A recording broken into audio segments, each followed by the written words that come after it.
PN Dwivedi YouTube channel में आप सभी का स्वागत है। आज मैं कहानी का वाचन कर रहा हूँ, जिसमें बहादुर कहानी को लेकर के आया हूँ, जो छोटे से दिल बहादुर नामक बालक की कहानी है, जो नौकर की जिंदगी जी रहा है। बहादुर कहानी के लेखक की बात करें तो अमरकांत जी हैं, और ये कहानी अमरकांत की संपूर्ण कहानियाँ भाग 1 में प्रकाशित हैं, जिसके संकलनकर्ता और संपादक रविंद्र कालिया जी हैं। अब मैं शुरू करता हूँ। सहसा मैं काफ़ी गंभीर हो गया था, जैसा कि उस व्यक्ति को हो जाना चाहिए जिस पर एक भारी दायित्व आ गया हो। वह सामने खड़ा था और आंखों को पूरी तरह मलका रहा था। 12-13 वर्ष की उम्र, ठिगना चकैठ शरीर, गोरा रंग और चपटा मुख। वह सफ़ेद नेकर, आधी बाँह की ही सफ़ेद कमीज और भूरे रंग का पुराना जूता पहने था। उसके गले में स्काउटों की तरह एक रुमाल बंधा था। उसको घेर कर परिवार के अन्य लोग खड़े थे। निर्मला चमकती दृष्टि से कभी उस लड़के को देखती और कभी मुझको और अपने भाई को। निश्चय ही वह पंच बराबर हो गई थी। उसको लेकर मेरे साले साहब आए थे। नौकर रखना कई कारणों से बहुत ज़रूरी हो गया था। मेरे सभी भाई और रिश्तेदार अच्छे ओहदों पर थे और उन सभी के यहाँ नौकर थे। मैं जब बहन की शादी में घर गया तो वहाँ नौकरों का सुख देखा।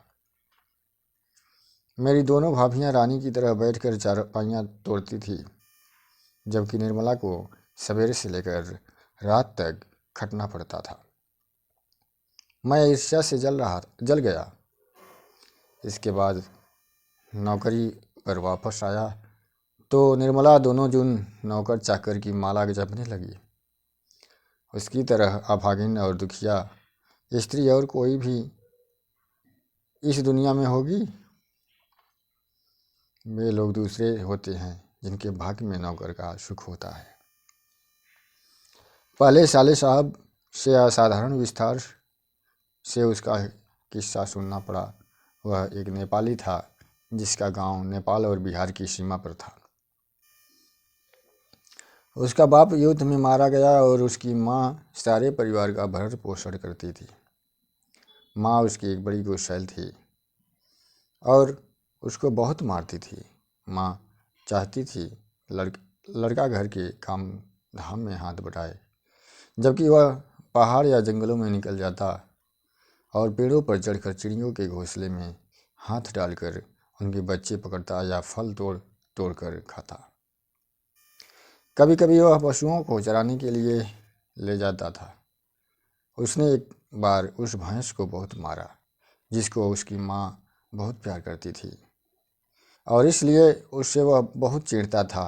मार खाकर भैंस भागी भागी उसकी माँ के पास चली गई।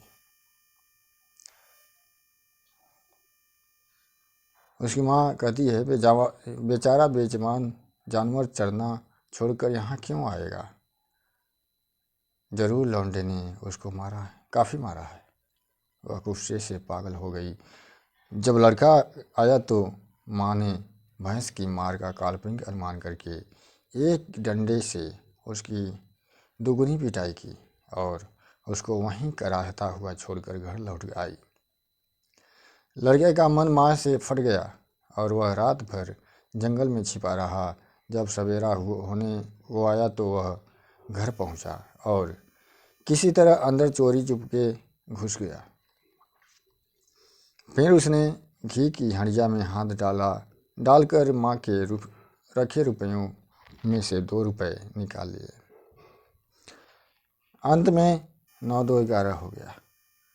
वहाँ से 6 मील की दूरी पर बस स्टेशन था, जहाँ गोरखपुर जाने के वाली बस मिलती थी। तुम्हारा नाम क्या है जी? मैंने पूछा। दिल बहादुर साहब। उसके स्वर में एक मीठी झंझनाहट थी। मुझे ठीक ठीक याद नहीं कि मैंने उसको क्यों हिदायतें दी थी। शायद यह कि वह शरारतें छोड़कर ढंग से काम करे और उस घर को अपना घर समझे। इस घर में नौकर चाकर को बहुत प्यार और इज्जत से रखा जाता है। जो सब खाते पहनते हैं वही नौकर चाकर खाते पहनते हैं। अगर वह यहाँ रह गया तो ढंग सऊर सीख जाएगा, घर के और लड़कों की तरह पढ़ लिख जाएगा और उसकी ज़िंदगी सुधर जाएगी। निर्मला ने उसी समय कुछ व्यवहारिक उपदेश दे डाले थे। इस मोहल्ले में बहुत तुच्छ लोग रहते हैं। वह न किसी के यहाँ जाए और न किसी का काम करे। कोई बाजार से कुछ लाने को कहे तो वह अभी आता हूँ कहकर अंदर खिसक जाए। उसको घर के सभी लोगों से सम्मान और तमीज़ से बोलना चाहिए। और भी बहुत सी बातें। अंत में निर्मला ने बहुत ही उदारतापूर्वक लड़के के नाम से दिल शब्द उड़ा दिया। परंतु बहादुर बहुत ही हंसमुख और मेहनती निकला। उसकी वजह से कुछ दिनों तक हमारे घर में वैसा ही उत्साहपूर्ण वातावरण छाया रहा जैसा कि प्रथम बार तोता मैना या पिल्ला पालने पर होता है। सवेरे सवेरे ही मोहल्ले के छोटे छोटे लड़के घर के अंदर आकर खड़े हो जाते और उसको देखकर हंसते या तरह तरह के प्रश्न करते। ऐ तुम लोग छिपकली को क्या कहते हो? ऐ तुमने शेर देखा है? ऐसी ही बातें उससे पहाड़ी गाने की फरमाइशें की जाती। घर के लोग भी उससे इसी प्रकार की छेड़खानियाँ करते थे। वह जितना उत्तर देता था उससे अधिक हंसता था। सबको उसके खाने और नाश्ते की बड़ी फिक्र रहती। निर्मला आंगन में खड़ी होकर पड़ोसियों को सुनाते हुए कहती थी, बहादुर आकर नाश्ता क्यों नहीं कर लेते? मैं दूसरी औरतों की तरह नहीं हूँ जो नौकर चाकर को तलती भूनती हैं। मैं तो नौकर चाकर को अपने बच्चे की तरह रखती हूँ। उन्होंने तो साफ साफ कह दिया है कि 100-150 महीनावारी उस पर भले ही खर्च हो जाए, पर तकलीफ उसको ज़रा भी नहीं होना चाहिए। एक नेकर कमीज तो उसी रोज़ लाए थे और भी कपड़े बन रहे हैं। धीरे धीरे वह घर के सारे काम करने लगा। सवेरे ही उठकर वह बाहर निकल नीम के पेड़ से दातुन तोड़ लाता था। वह हाथ का सहारा लिए बिना कुछ दूर तक तने पर दौड़ते हुए चढ़ जाता। मिनट भर में वह पेड़ की पुलई पर नजर आता। निर्मला छाती पीट कर कहती थी, अरे रिछ बंदर की जात, कहीं गिर गया तो बड़ा बुरा होगा। वह घर की सफाई करता, कमरों में पोछा लगाता, अंगीठी जलाता, चाय बनाता और पिलाता। दोपहर में लड़के कपड़े धोना और बर्तन मलना। वह रसोई बनाने की जिद करता, पर निर्मला स्वयं सब्जी और रोटी बनाती। निर्मला की उसको फिक्र फिक्र रहती थी। उसकी उन दिनों तबीयत ठीक नहीं रहती थी, इसलिए वह कुछ दवा ले रही थी। बहादुर उसको कोई काम करते देखकर कहता था, माताजी मेहनत न करो, तकलीफ बढ़ जाएगा। वह कोई भी काम करता होता, समय होने पर हाथ धोकर भालू की तरह दौड़ता हुआ कमरे में जाता और दवाई का डिब्बा निर्मला के सामने लाकर रख देता। जब मैं शाम को दफ्तर से आता तो घर के सभी लोग मेरे पास आकर दिन भर के अपने अनुभव सुनाते थे। बाद में वह भी आता था। वह एक बार मेरी ओर देखकर सिर झुका लेता और धीरे धीरे मुस्कुराने लगता। वह कोई बहुत ही मामूली घटना की रिपोर्ट देता। बाबूजी बहन जी का एक सहेली आया था, या बाबूजी भैया सिनेमा गया था। इसके बाद वह इस तरह हंसने लगता था गोया बहुत ही मज़ेदार बात कह दी हो। उसकी हंसी बड़ी कोमल और मीठी थी, जैसे फूल की पंखुड़ियाँ बिखर गई हों। मैं उससे बातचीत करना चाहता था, पर ऐसी इच्छा रहते हुए भी मैं जानबूझकर बहुत गंभीर हो जाता था और दूसरी ओर देखने लगता था। निर्मला कभी कभी उससे पूछती थी, बहादुर, तुमको अपनी माँ की याद आती है? नहीं, क्यों? वह मारता क्यों था? इतना कहकर वह खूब हंसता था, जैसे मार खाना खुशी की बात हो। तब तुम अपना पैसा माँ के पास कैसे भेजने को कहते हो? माँ बाप का कर्जा तो जन्म भर भरा जाता है। वह और भी हंसता था। निर्मला ने उसको एक फटी पुरानी दरी दे दी थी। घर के से वह एक चादर भी ले आया था। रात को काम धाम करने के बाद वह भीतर के बरामदे में एक टूटी हुई बसखड़ पर अपना बिस्तर बिछाता था। वह बिस्तरे पर बैठ जाता और अपनी जेब में से कपड़े की एक गोल सी नेपाली टोपी निकालकर पहन लेता, जो बाई और काफ़ी झुकी रहती थी। फिर वह एक छोटा सा आईना निकालकर बंदर की तरह उसमें अपना मुंह देखता था। वह बहुत प्रसन्न नजर आता था। इसके बाद कुछ और भी चीज़ें उसकी जेब से निकल कर उसके बिस्तरे पर सज जाती थी। कुछ गोलियां, पुराने ताश की एक गड्डी, कुछ खूबसूरत पत्थर के टुकड़े, ब्लेड, कागज़ की नामें। वह कुछ देर तक उनसे खेलता था। उसके बाद वह धीमे धीमे स्वर में गुनगुनाने लगता था। उन पहाड़ी गानों का अर्थ हम समझ नहीं पाते थे, पर उनकी मीठी उदासी सारे घर में फैल जाती थी, जैसे कोई पहाड़ की निर्जनता में अपने किसी बिछड़े हुए साथी को बुला रहा हो। दिन मज़े में बीतने लगा। बरसात आ गई थी। पानी रुकता था और बरसात था। मैं अपने को बहुत ऊंचा महसूस करने लगा था।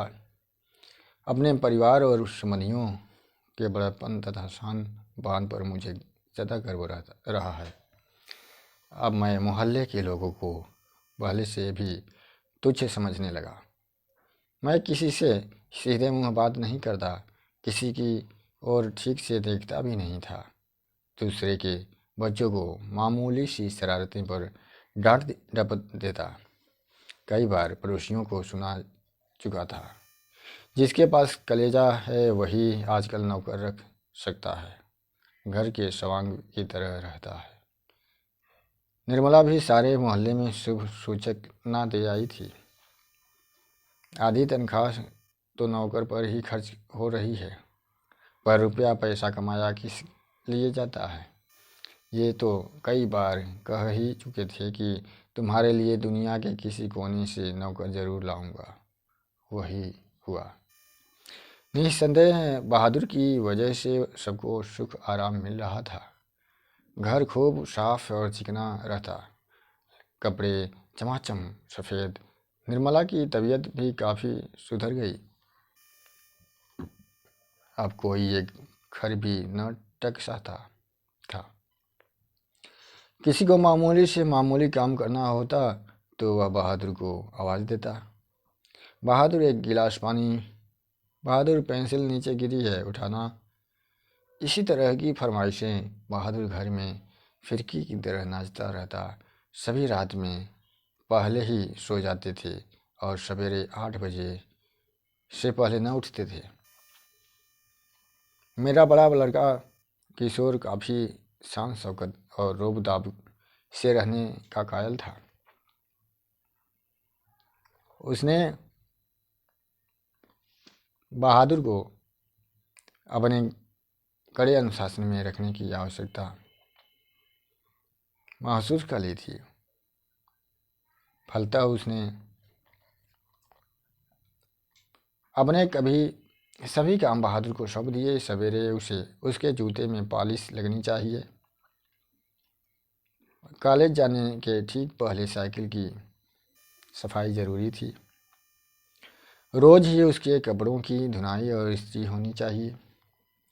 और रात में सोते समय वह नित्य बहादुर से अपने शरीर की मालिश कराता और मुक्की भी लगवाता।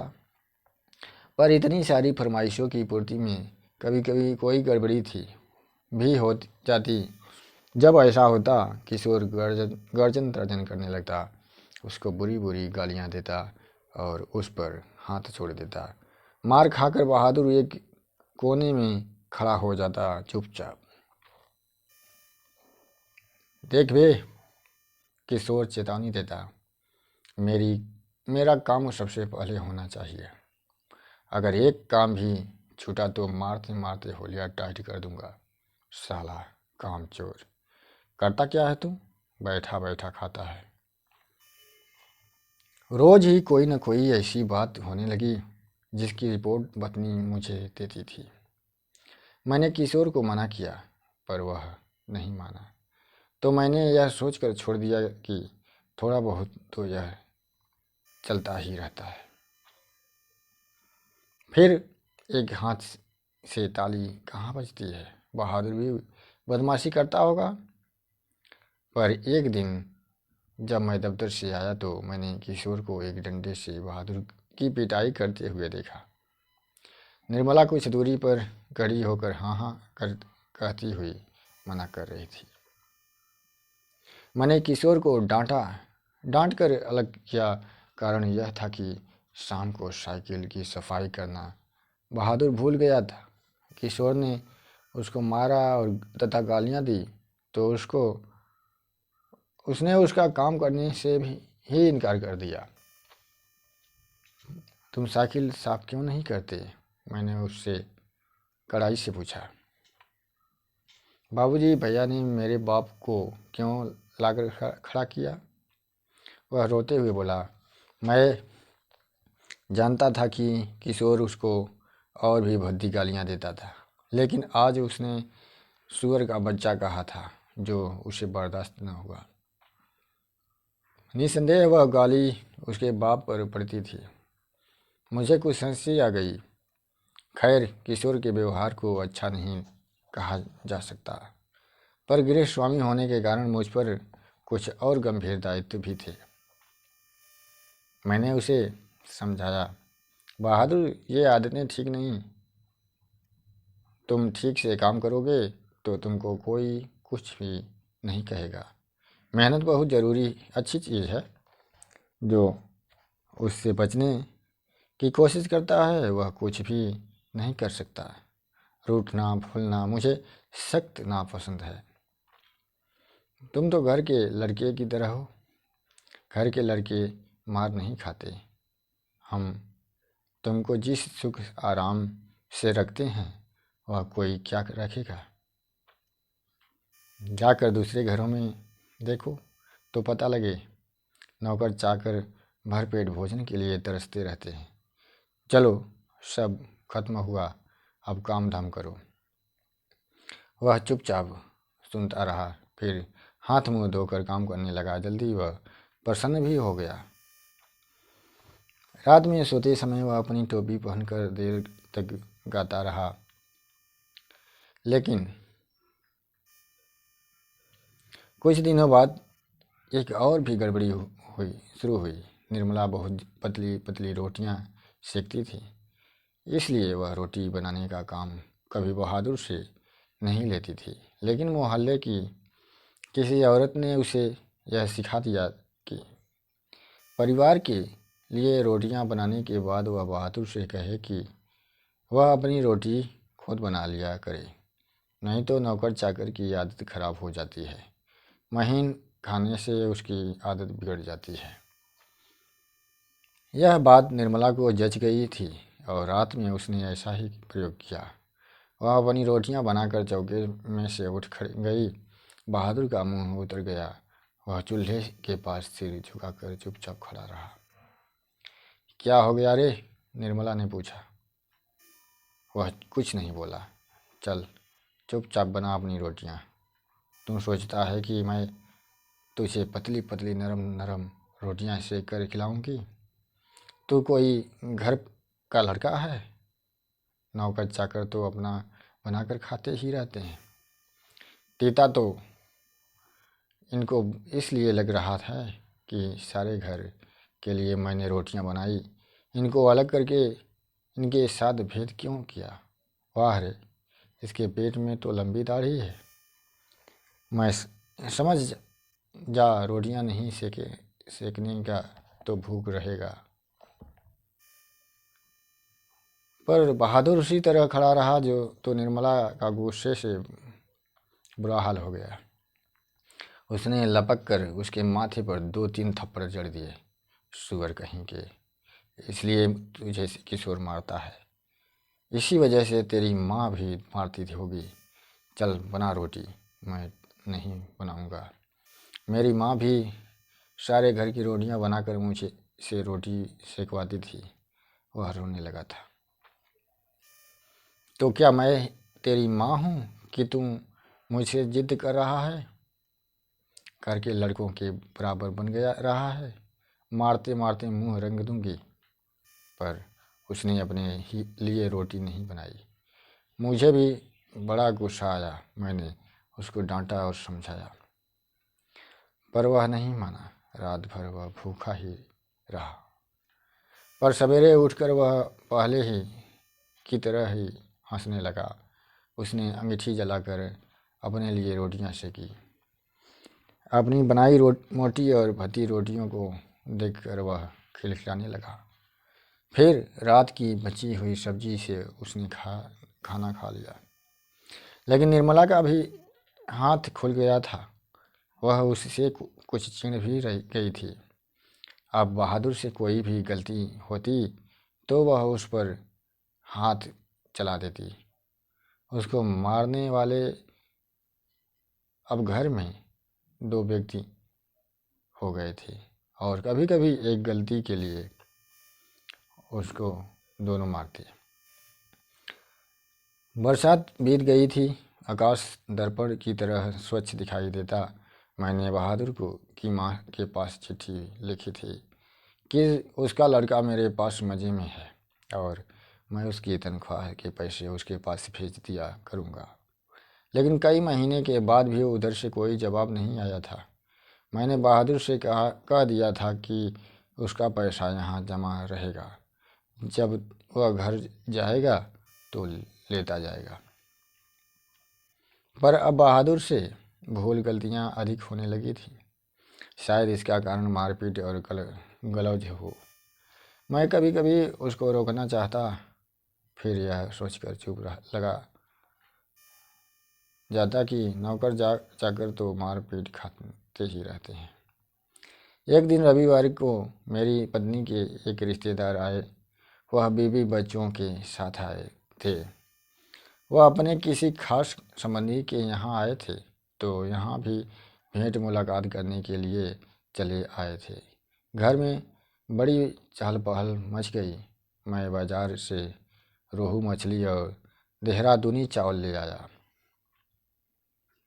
नाश्ता पानी के बाद बातों की जलेबी छनने लगी। पर इसी समय एक घटना हो गई। अचानक उस रिश्तेदार की पत्नी नीचे फर्श पर झुककर देखने लगी। फिर उन्होंने चारपाई के अंदर झांककर देखा। अंत में कमरे के अंदर गई और फर्श पर पड़े हुए कागजों को उठाकर जांच पड़ताल करने लगी। क्या बात है? मैंने पूछा। रिश्तेदार की पत्नी जबरदस्ती मुस्कुराकर मजबूरी में सिर हिलाते हुए बोली, क्या बताएं, 11 रुपये साड़ी के खूंट से निकलकर यहीं चारपाई पर रखे, पर वे मिल नहीं रहे। आपको ठीक याद है कि ना? हाँ, खूब अच्छी तरह याद है। ये रुपए मैंने खूंट में बांध कर रखे थे। रिक्शे वाले को देने के लिए खूंट खोला ही था। फिर वे रुपए चारपाई पर रख दिए थे कि 4 रुपए की मिठाई मंगा लूँगी और कुछ बच्चों के हाथ पर रख दूंगी। रास्ते में कोई ढंग की दुकान नहीं मिली थी, नहीं तो उधर से ही लाती। किसी के यहाँ खाली हाथ जाने में अच्छा भी नहीं लगता। बताइए, अब तो मैं कहीं की न रही। फिर मेरी ओर झुककर धीमे स्वर में कहा था, जरा उससे पूछिए ना। वह इधर आया था। कुछ देर तक वह यहाँ खड़ा रहा, फिर तेजी से बाहर चला गया था। अरे नहीं, वह ऐसा नहीं है, मैंने कहा। You do not know, this people are expert in this art, रिश्तेदार ने कहा। मैंने बहादुर की ओर तिरछी दृष्टि से देखा। वह सिर झुकाकर आटा गूंथ रहा था। उसके चेहरे पर संतुलित एवं प्रफुल्लता थी, संतुष्टि और प्रफुल्लता थी। उसने ऐसा काम तो कभी नहीं किया, बल्कि जब कभी उसने दो चार आने इधर उधर पड़े देखे तो उठाकर निर्मला के हाथ में दे दिए थे। पर किसी के दिल की बात कोई कैसे जान सकता है। न मालूम अचानक मुझे क्या हो गया और मैं गुस्से में आ गया। बहादुर, मैंने कड़े स्वर में कहा। जी बाबूजी, इधर आओ। वह आकर खड़ा हो गया। तुमने यहाँ से रुपए उठाए थे? जी नहीं बाबूजी, उसने निर्भय उत्तर दिया। ठीक बताओ, मैं बुरा नहीं मानूंगा। नहीं बाबूजी, मैं लेता तो बता देता। तुम यहाँ खड़े नहीं थे? रिश्तेदार की पत्नी ने कहा, फिर तेजी से बाहर चले गए थे। देखो भैया, सच सच बता दो, मिठाई खरीदने और बच्चों को देने के लिए ये रुपए रखे थे। मैं तो बुरी फंसी। अब वापस आ जाने के लिए रिक्शे के भी पैसे नहीं। मैं तो बाहर नमक लेने गया था। सच सच बता बहादुर, अगर नहीं बताएगा तो बहुत पिटूंगा और पुलिस के सुपुर्द कर दूंगा। मैं चिल्ला पड़ा। मैंने नहीं लिया बाबूजी।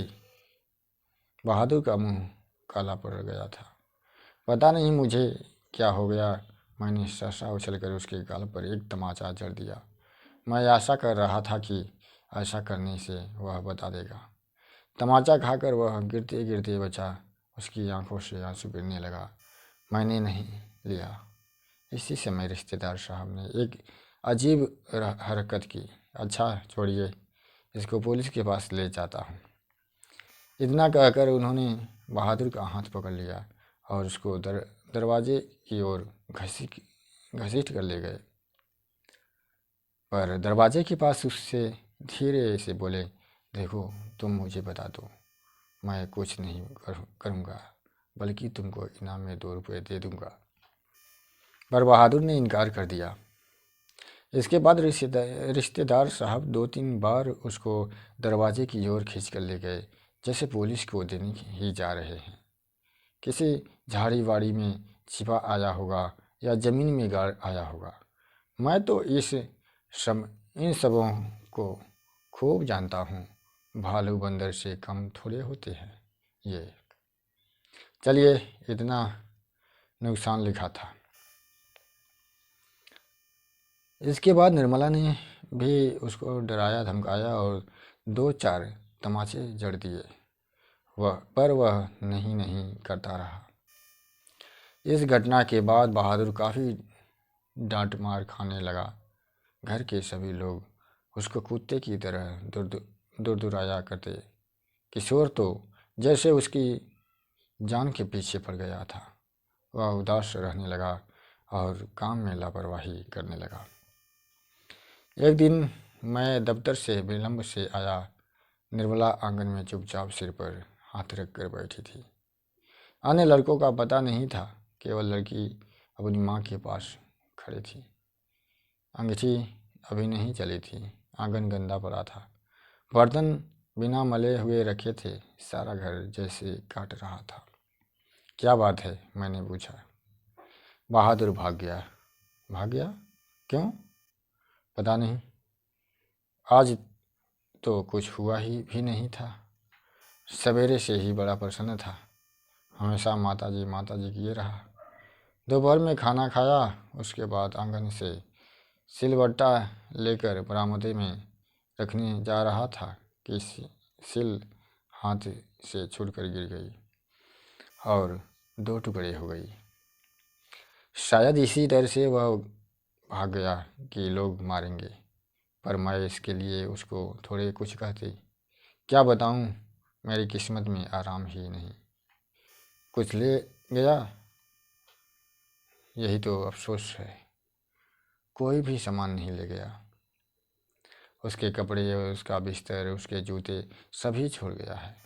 पता नहीं उसने हमें क्या समझा। अगर वह कहता तो मैं उसे रोकती थोड़े, बल्कि उसको खूब अच्छी तरह पहना ओढ़ा कर भेजती। हाथ में उसकी तनख्वाह के रुपए रख देती, 2-4 रुपए और अधिक दे देती, पर वह तो कुछ ले ही नहीं गया। और वे 11 रुपए, अरे वह सब झूठ है। मैं तो पहले ही जानती थी कि वे लोग बच्चों को कुछ देना नहीं चाहते, इसलिए अपनी गलती और लाज छिपाने के लिए यह प्रपंच रच रहे हैं। उन लोगों को क्या मैं जानती नहीं? कभी उनके रुपए रास्ते में गुम हो जाते हैं, कभी वे गलती से घर ही पर छोड़ जाते हैं। मेरे कलेजे में तो जैसे कुछ हाड़ रहा है। किशोर को भी बड़ा अफसोस है। उसने सारा शहर छान मारा, पर बहादुर नहीं मिला। किशोर आकर कहने लगा, अम्मा, एक बार भी अगर बहादुर आ जाता तो मैं उसको पकड़ लेता और कभी जाने न देता। उससे माफ़ी मांग लेता और कभी नहीं मारता। सच, अब ऐसा नौकर कभी नहीं मिलेगा। कितना आराम दे गया है वह। अगर वह कुछ चुरा कर ले गया होता तो संतोष हो जाता। निर्मला आंखों पर आंचल रख कर रोने लगी। मुझे बड़ा क्रोध आया। मैं चिल्लाना चाहता था, पर भीतर ही भीतर कलेजा जैसे बैठ रहा हो। मैं वहीं चारपाई पर सिर झुकाकर बैठ गया। मुझे एक अजीब सी लघुता का अनुभव हो रहा था। यदि मैं न मारता तो शायद वह न जाता। मैंने आंगन में नज़र दौड़ाई। एक और स्टूल पर उसका बिस्तर रखा था। अलगनी पर उसके कुछ कपड़े टंगे थे। स्टूल के नीचे वह भूरा जूता था जो मेरे साले साहब के लड़के का था। मैं उठकर अलगनी के पास गया और उसके नेकर की जेब में हाथ डालकर उसके सामान निकालने लगा। वही गोलियां, पुराने ताश की गड्डी, खूबसूरत पत्थर, ब्लेड, कागज की नावें।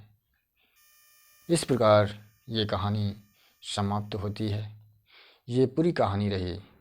अब इसमें आप इसका समीक्षा, सार, विश्लेषण सब कुछ कर सकते हैं। ये आपको कैसी लगी इसे आप ज़रूर बताइएगा। बहुत बहुत धन्यवाद।